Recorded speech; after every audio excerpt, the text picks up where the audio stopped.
지금 수천 명의 미군이 죽으러 가고 있습니다. 그들도 알고, 적도 알고, 전 세계가 알고 있어요. 목적지는 이란의 작은 섬 하나.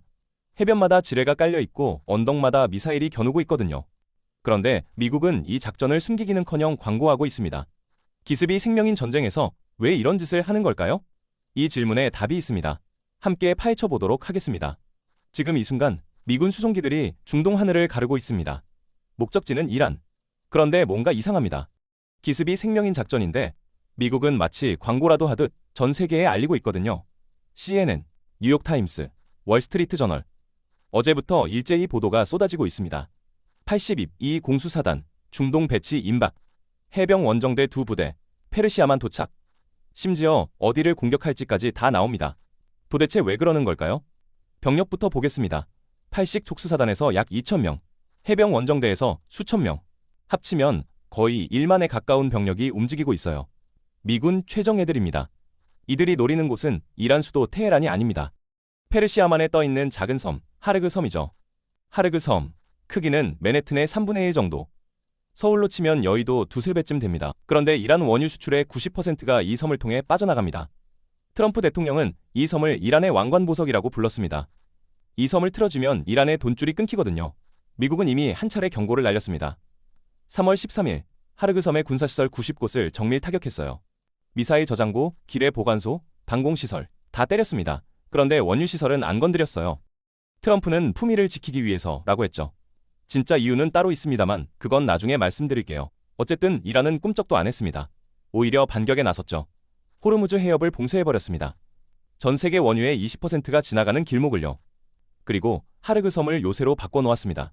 CNN이 어제 보도한 내용입니다. 미국 정보당국에 따르면 이란은 지금 하르그 섬 해안가에 지뢰를 빼곡히 깔고 있어요. 대인지뢰, 대전차지뢰, 상륙정이 접근할 만한 해변마다 던을 설치했습니다. 하늘도 막았습니다. 맨패드라고 불리는 휴대용 대공 미사일을 대거 배치했어요. 어깨에 메고 쏘는 미사일인데 헬기나 저공 비행하는 수송기를 잡는 데 특화된 무기입니다. 전 NATO 사령관 제임스 스타브리디스 제독은 이렇게 말했습니다. 이란인들은 영리하고 무자비하다. 그들은 미군에게 최대한 많은 사상자를 내기 위해 모든 걸 다 할 것이다. 미군도 이 사실을 압니다. 정찰 위성이 24시간 감시하고 있으니까요. 어디에 덫이 있는지, 어디에 지뢰가 묻혔는지 다 보고 있어요. 그런데도 병력을 보냅니다. 여기서 첫 번째 의문이 생깁니다. 미국은 세계 최강 공군을 가진 나라예요. B-2 스텔스 폭격기로 섬을 날려버릴 수 있습니다. 그런데 왜 굳이 사람을 보낼까요? 두 번째 의문은 더 이상해요. 왜 작전을 숨기지 않을까요? 기습의 기본은 비밀입니다. 그런데 미국은 정반대로 가고 있어요. 병력 규모, 이동 경로, 목표 지점까지 다 공개하고 있습니다. 린지 그레이엄 상원의원은 폭스뉴스에 나와서 이렇게까지 말했습니다. 우리는 이오지마도 했다. 이것도 할 수 있다. 내 돈은 상 해병대에 건다. 이오지마요. 2차 세계대전 때 미 해병대가 일본군과 싸워 수천 명이 죽은 그 전투. 그걸 자랑스럽게 비교하고 있는 겁니다. 상식적으로 이해가 안 됩니다. 미군 지휘관들이 바보일 리는 없거든요. 그렇다면 우리가 모르는 뭔가가 있다는 뜻입니다. 이 두 가지 의문, 왜 폭격 대신 지상군인가? 왜 작전을 광고하는가? 여기에 답이 있습니다. 그리고 그 답은 군사 전략이 아니라 전혀 다른 곳에서 나옵니다. 왜 하필 이 작은 섬일까요? 지도를 보면 답이 나옵니다. 하르그 섬은 페르시아만 북쪽 끝, 이란 해안에서 25km 떨어진 곳에 있어요. 서울에서 수원 가는 거리보다 가깝습니다. 이 섬에 이란 경제의 심장이 있습니다. 이란이 수출하는 원유의 90%가 여기서 빠져나가요. 대형 저장 탱크, 송유관, 선적 부두. 섬 전체가 거대한 원유 펌프입니다. 하루에 수십만 배럴이 여기서 유조선에 실려 중국, 인도로 향하죠. 이란 정부 재정의 60% 이상이 원유 수출에서 나옵니다. 군인 월급, 공무원 봉급, 복지 예산 다 여기서 나와요. 하르그 섬이 멈추면 이란 정부도 멈춥니다. 그래서 트럼프가 이 섬을 왕관 보석이라고 부른 거예요. 이란의 급소 중에 급소. 여기서 첫 번째 의문이 풀립니다. 왜 폭격 대신 지상군일까요? 답은 기름값입니다. 3월 3일 공습 때 미국은 군사시설만 때렸어요. 원유 터미널은 건드리지 않았습니다. 왜요? 그걸 파괴하면 글로벌 원유 공급에 구멍이 뚫리거든요. 지금도 유가가 난리입니다. 전쟁 시작 전 배럴당 67달러였던 게 111달러까지 치솟았어요. 호르무즈 해협이 막히면서 전 세계가 공포에 빠졌죠. 한국 휘발유 값도 리터당 1,900원을 넘겼습니다. 이게 시작이에요.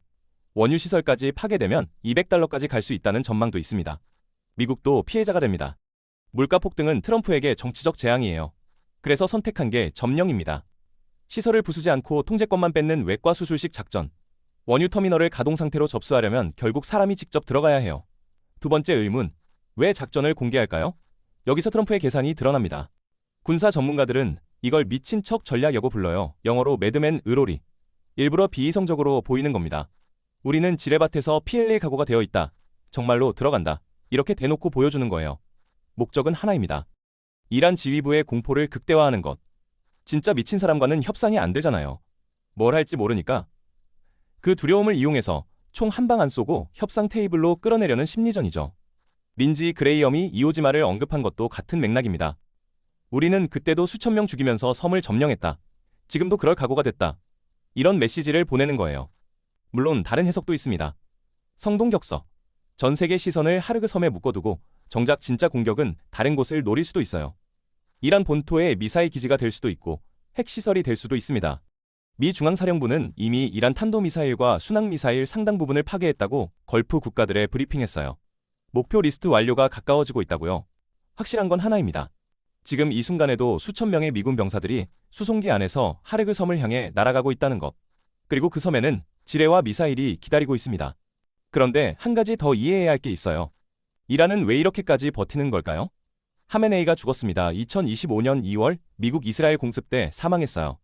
45년간 이란을 지배한 절대 권력자가 하루아침에 사라진 겁니다. 정상적인 나라라면 이쯤에서 항복을 고려하겠죠. 지도자가 죽었고 군사력은 파괴되고 있고 경제는 무너지고 있으니까요. 그런데 이란은 오히려 더 강경해졌습니다. 테헤란 거리에 추모 인파가 모였어요. 검은 옷을 입은 사람들이 하메네이 사진을 들고 울부짖었습니다. 미국의 죽음 후 구호가 터져나왔죠. 그런데 같은 시각 다른 골목에서는 몰래 축배를 드는 사람들도 있었어요. 2022년 히잡 시위 때 거리로 나왔던 젊은이들입니다. 정권에 분노했던 사람들. 그들에게 하메네이의 죽음은 슬픔이 아니라 기회였어요. 이란은 지금 두 개의 나라입니다. 겉으로는 결사항전, 속으로는 균열. 그런데 권력을 쥔 쪽은 강경파예요. 혁명수비대. 이름 들어보셨죠? 단순한 군대가 아닙니다. 이란의 진짜 권력이에요. 군대도 운영하고 사업도 하고 밀수도 합니다. 경제의 상당 부분이 이들 손에 있어요. 하메네이가 죽자 이들이 전면에 나섰습니다. 의회의장 갈리바프가 어제 경고했어요. 이란의 섬을 점령하려 하면 그걸 도운 지역 국가의 모든 기반 시설이 무제한 공격 대상이 될 것이다. UAE, 바레인, 카타르를 겨냥한 협박입니다. 미국 도우면 너희도 불바다다. 왜 이렇게 강경할까요? 물러설 수가 없기 때문이에요. 이란 정권의 정체성은 반미입니다. 우리는 미국에 맞서는 유일한 나라다. 47년간 구호로 국민을 결집시켜왔어요. 그런데 미국과 협상하면요? 정권의 존재 이유가 사라져요. 경제 실패도 부정부패도 다 드러납니다. 국민들의 분노가 고스란히 정권을 향하게 되죠. 협상은 강경파에게 정치적 자살이에요. 차라리 싸우다 썩는 게 나은 거죠. 여기 냉정한 계산이 있습니다. 이란 입장에서 선택지가 뭐가 있을? 강경파는 배신자 취급을 받아요. 끝까지 버틴다. 최소한 싸우다 죽었다는 명분이 남습니다. 막다른 골목에 몰린 정권은 비합리적인 선택을 하는 경향이 있어요. 질 바에야 같이 죽자. 그 심리가 작동하는 겁니다. 이란은 미국의 휴전 제안을 거부했습니다. 대신 5개 조건을 내걸었어요. 전쟁 배상금, 호르무즈 해협 주권 인정, 미군 철수. 미국이 절대 받아들일 수 없는 요구들이죠. 협상의 문은 열려 있지만 걸어 들어갈 생각이 없어 보입니다. 걸프 국가들은 이 상황이 무서워요. CNN에 따르면 사우디, UAE, 카타르가 미국에 비공식적으로 요청하고 있대요. 하르그 섬 점령은 하지 마라. 미군이 상륙하면 이란이 우리를 공격할 것이다. 그들의 석유시설, 담수화 플랜트, 공항, 이란 미사일 사거리 안에 있거든요. 대신 그들은 다른 걸 요구합니다. 이란 미사일 능력을 완전히 파괴해라. 그러면 협상 압박도 커지고 우리도 안전해진다. 이게 지금 벌어지고 있는 게임의 실체예요. 미국은 하르그 섬을 위협하고 이란은 버티고 걸프 국가들은 불똥 튈까봐 조마조마해하고 있습니다. 그리고 이 게임의 파편은 한국까지 날아오고 있어요. 서울의 한 주유소. 가격표에 1923원이 찍혀 있습니다.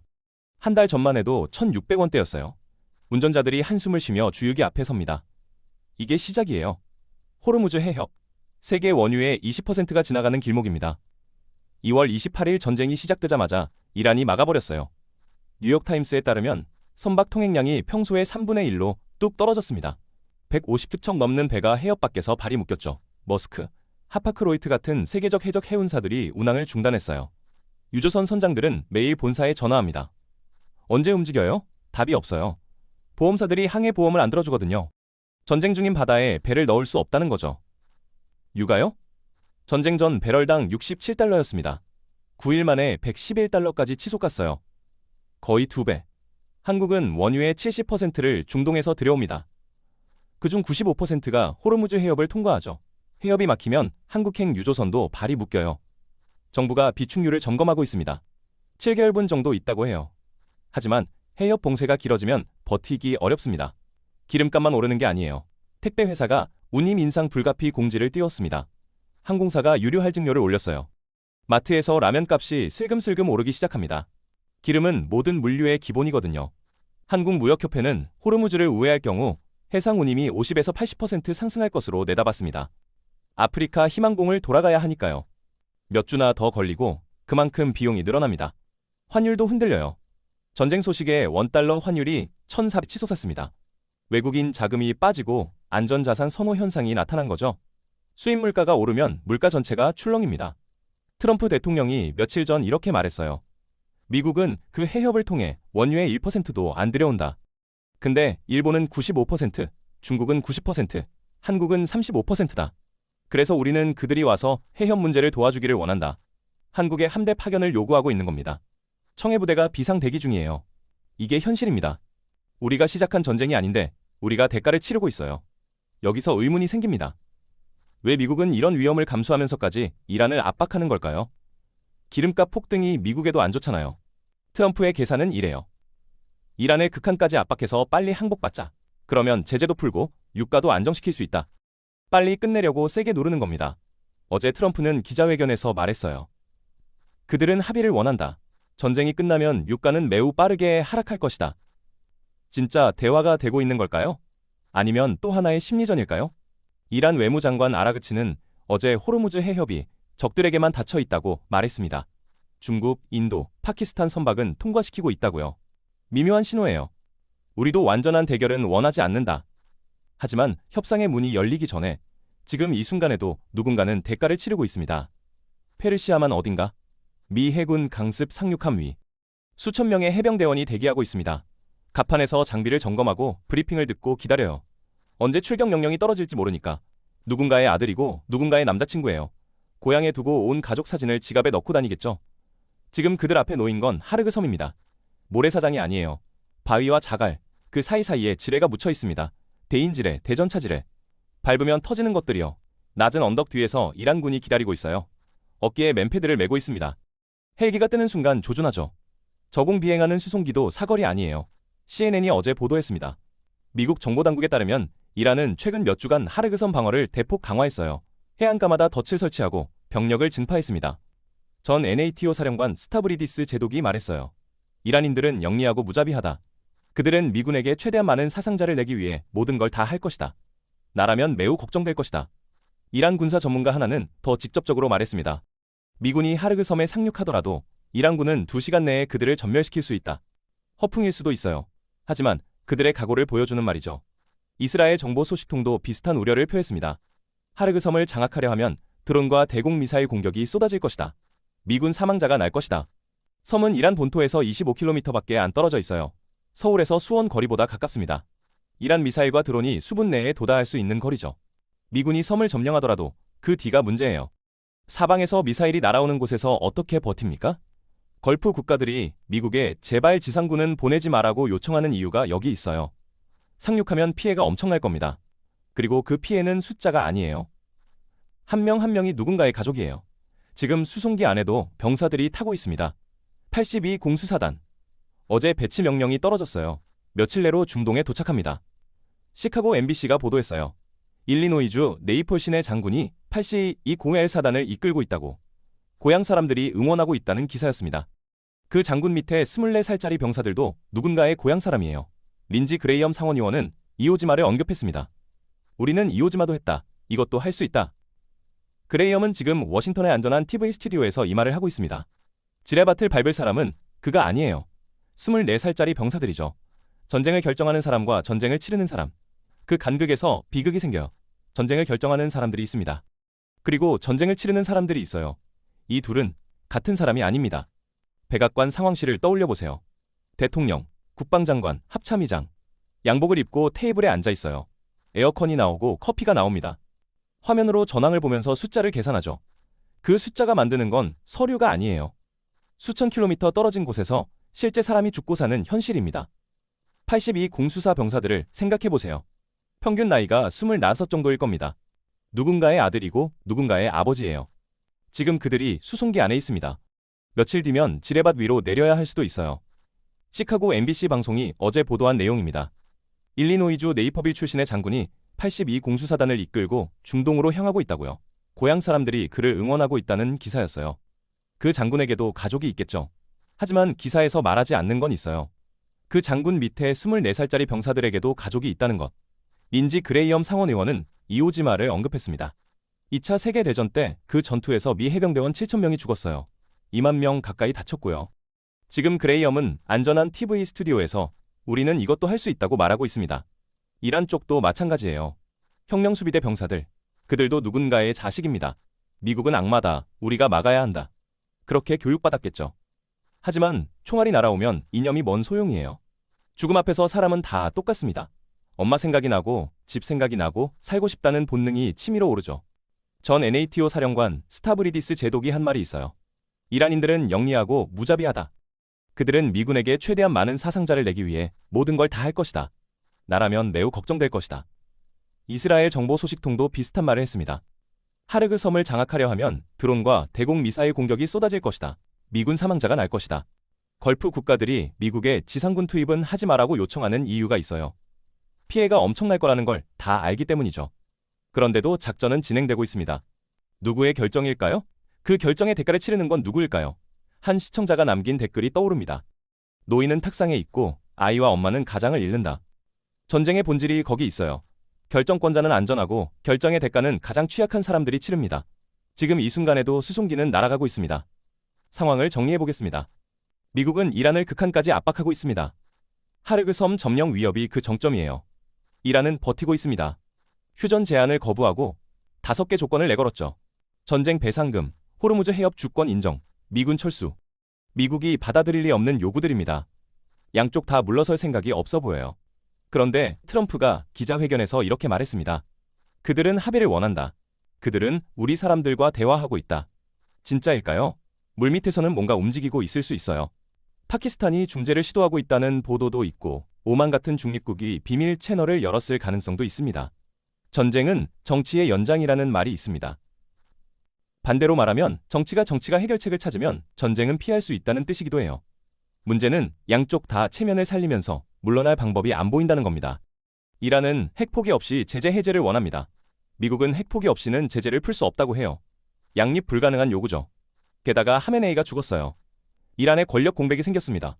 누가 협상의 대상인지도 불분명해요. 혁명수비대가 실권을 쥐고 있는 것 같은데 그들은 협상파가 아닙니다. 강경 중에 강경파예요. 미국 쪽도 복잡합니다. 트럼프는 빨리 성과를 원해요. 강한 지도자 이미지가 생명이니까. 이란한테 밀리면 국내 정치적으로 타격을 받습니다. 그래서 세게 누르고 있죠. 걸프 국가들은 이 악순환을 깨려고 노력하고 있어요. CNN에 따르면 그들은 미국에 이란 미사일 능력을 완전히 파괴해라. 대신 지상군 투입은 하지 말라고 요청하고 있습니다. 미사일 능력이 무력화되면 이란의 위협이 줄어들고 협상 압박도 커진다는 논리죠. 굳이 피를 흘리면서 섬을 점령할 필요가 없다는 겁니다. 펜타곤은 이미 이란 탄도미사일과 순항미사일 상당 부분을 파괴했다고 합니다. 목표 리스트 완료가 가까워지고 있다고요. 어쩌면 출구가 보이기 시작한 건지도 몰라요. 이란의 군사 능력이 충분히 파괴되면 미국은 승리를 선언할 명분이 생깁니다. 이란은 우리는 끝까지 싸웠다고 말할 수 있고요. 양쪽 다 체면을 살리는 애매한 합의.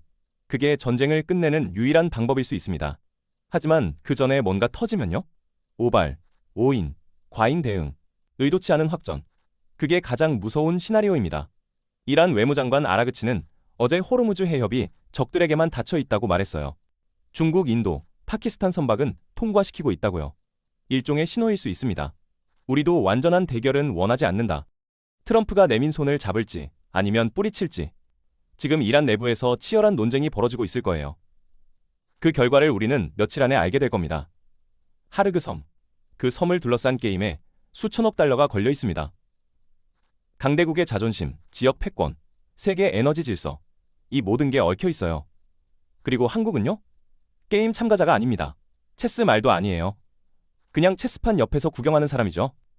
근데 게임이 과격해지면 파편이 튀어서 우리한테도 맞습니다. 트럼프는 한국의 함대 파견을 요구하고 있어요. 너희도 호르무즈 해협에서 우리를 도와라. 이게 현실입니다. 우리가 통제할 수 있는 건 별로 없어요. 영향받는 건 많고, 기름값이 오르면 물가가 오릅니다. 환율이 흔들리면 경제가 흔들려요. 그래도 해야 할 건 있어요. 첫째, 현실을 직시해야 합니다. 세계는 생각보다 불안정해요. 평화가 당연한 게 아닙니다. 어제의 평화가 오늘의 전쟁이 될 수 있어요. 둘째, 에너지 구조를 바꿔야 합니다. 중동 의존도가 너무 높아요. 오일 쇼크 때마다 같은 말이 나오지만 위기가 지나면 까먹죠. 이번엔 달라져야 합니다. 셋째, 정보를 챙겨야 합니다. 이런 위기가 내 삶에 어떤 영향을 미치는지 이해하고 있어야 해요. 기름값, 환율, 주가 연결되어 있습니다. 하지만 솔직히 말할게요. 이런 조언들 한계가 있습니다. 개인이 아무리 준비해도 강대국 게임의 파편을 완전히 피할 순 없어요. 우리는 큰 흐름을 바꿈이 없습니다. 그게 씁쓸한 현실이에요. 하르그 섬 위기가 어떻게 끝날지 모릅니다. 협상으로 조용히 마무리되면 좋겠어요. 하지만 전쟁이 날 수도 있습니다. 그 전쟁에서 젊은이들이 죽겠죠. 미군도, 이란군도. 결정을 내리는 사람들은 안전한 곳에 있습니다. 푹신한 의자에 앉아서 숫자를 계산하고 있어요. 그 숫자가 실제 인간의 목숨이라는 걸 그들은 알까요? 체스판 위의 말들. 그 말들이 피를 흘린다는 걸 두는 사람은 생각하지 않습니다. 그게 전쟁의 비극이에요. 그리고 그 비극은 아직 끝나지 않았습니다. 지금 이 순간에도 수송기는 날아가고 있습니다. 24살짜리 병사가 창밖을 내다보고 있겠죠. 곧 내려야 할 지뢰밭을 생각하면서, 고향의 가족을 떠올리면서, 살아서 돌아갈 수 있을지 모르면서. 오늘 준비한 영상은 여기까지입니다. 감사합니다.